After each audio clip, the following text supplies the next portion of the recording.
ठार मारण्याच्या धमक्या आल्या आणि अनेक प्रयत्नही झाले, परंतु मी कधी घाबरलो नाही. गडचिरोलीचा मी पालकमंत्री होतो त्यावेळेस देखील नक्षलवाद्यांनी देखील मला धमक्या दिल्या, परंतु त्यांच्या धमक्यांना मी कधीच भीक घातली नाही.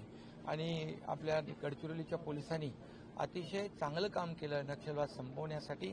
त्याचबरोबर गडचिरोलीमध्ये पहिला प्रकल्प सुरू करण्याचं काम या ठिकाणी मी केलं सुरजागडमध्ये, आणि त्यामुळे नक्कीच आता तिथल्या हाताला काम मिळतोय. आणि गडचिरोली देखील आपण बघताय की नक्षलवाद जवळपास संपुष्टात आलाय. आणि केंद्रीय गृहमंत्री अमित शाह साहेबांनी देखील सांगितले 2026 पर्यंत आपला देश नक्षलमुक्त करायचा. आता स्वतः मुख्यमंत्री गडचिरोली बघतायत, ते पालकमंत्री आहेत, आणि म्हणून अशा अनेक वेळा मला धमक्या आल्या, पण या अशा धमक्यांना मी कधी भीक घातली नाही, धमक्यांना मी कधी घाबरलो नाही, घाबरणारही नाही. जालन्यात आज 10वीचा पेपर होता, आज 10वीचा पेपर फुटलेला आहे, काय सांगाल? त्याची चौकशी केली जाईल आणि आम्ही ठरवलंय कॅबिनेटमध्येच की कॉपी मुक्त महाराष्ट्र करण्याचा संकल्प आपल्या सरकारने घेतलेला आहे, आणि ज्यामध्ये जे दोषी असतील त्यांच्यावर कठोर कारवाई केली जाईल. बोरा समितीच्या रिपोर्टबद्दल माहिती केंद्र सरकारने दिली की असा रिपोर्ट आमच्या रेकॉर्डमध्ये नाही, वारंवार महाराष्ट्राचे राजकारण त्याची मी माहिती घेतो. आज काही मोठे नेते, काही नगराध्यक्ष, काही नगरसेवक या ठिकाणी नागपुरात प्रवेश करताय. तुमची होर्डिंग दे धक्का लागले, नेमके कोणाकोणाला धक्के देणार आहे विदर्भात? जपानचा याला संदर्भ आहे, जपानचा संदर्भ आहे. ज्या पद्धतीनं रोज येत आहेत, धक्के देत आहेत. जपान झालाय उद्धव ठाकरेंचं म्हणणं आहे. हिरोशिमाचा बॉम्ब तुम्ही टाकला होता, उद्धव ठाकरे म्हणतायत जपान त्यांचा झाला, त्यांच्या रोज भूकंपात धक्के बसतायत. त्यामुळे तुमचा तुम्ही दिसणार पण नाही, उद्धव ठाकरे म्हणाले.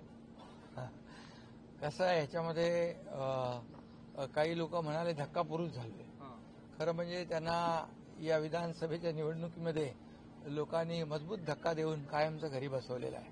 खरं म्हणजे बाळासाहेबांच्या विचाराला धक्का देणारे आणि बाळासाहेबांचा विचार सोडणारे, किंबहुना पक्षातल्या चांगल्या लोकांना, त्यांची नावं मी घ्यायला गेलो तर खूप वेळ लागेल, पण जे चांगलं काम करणारे, पक्ष वाढवणारे लोक, त्यांना धक्का मारून बाहेर काढणारे जे पक्षाचे नेते आहेत, त्यांना जनता धक्का दिल्याशिवाय राहणार नाही. त्यामुळे शिवसैनिक आमच्या सोबत येत आहेत, आणि शिवसैनिक सोबत येत आहेत, एक विश्वास दाखवत आहेत, आणि या विश्वासाला पात्र ठरण्याचं काम शिवसेना बाळासाहेबांच्या विचाराची, आनंदीगे साहेबांच्या विचारांची शिवसेना काम करते.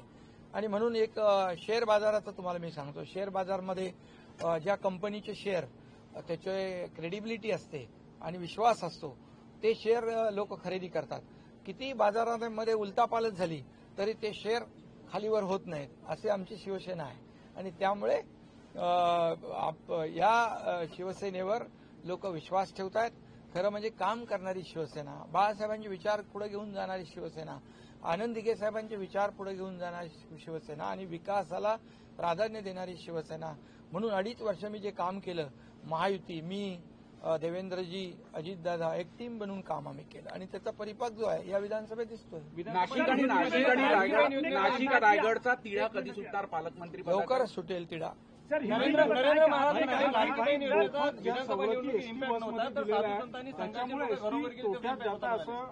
प्रताप सर नाईक म्हटले की मोफत सवलती दिल्यामुळे एसटी तोट्यात जात आहे. लाडक्या मुख्यमंत्री माझी लाडकी बहीण योजना बंद होणार नाही, बंद होणार नाही.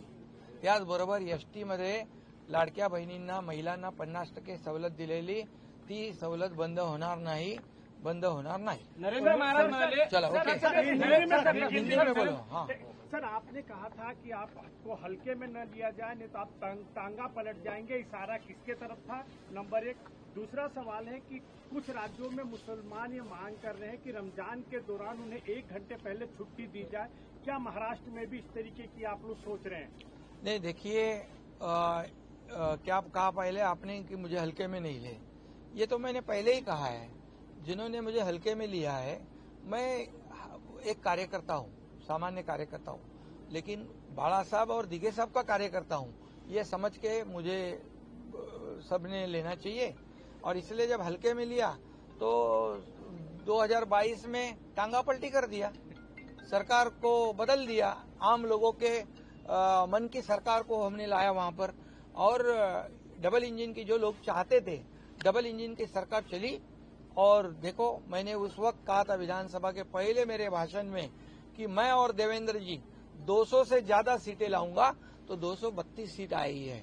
और इसलिए मुझे हल्के में मत लेना, ये इशारा जिनको समझना है वो समझ ले, और मैं मेरा काम करते रहूंगा। रोज आरोप लगा रहे, रोज देखो महाजी शिंदे पुरस्कार मिला, पवार साहब ने पुरस्कार दिया। एक मराठी माणूस को एक पुरस्कार देता है, जो महापराक्रमी महादजी शिंदे, ये बहुत बड़े योद्धा थे, उनके नाम से महादजी शिंदे राष्ट्र गौरव पुरस्कार मेरे जैसे कार्यकर्ताओं को दिया गया। उस पर भी कितनी जलन हो गई, कितने जलोगे, एक दिन तो जलकर खाक हो जाओगे।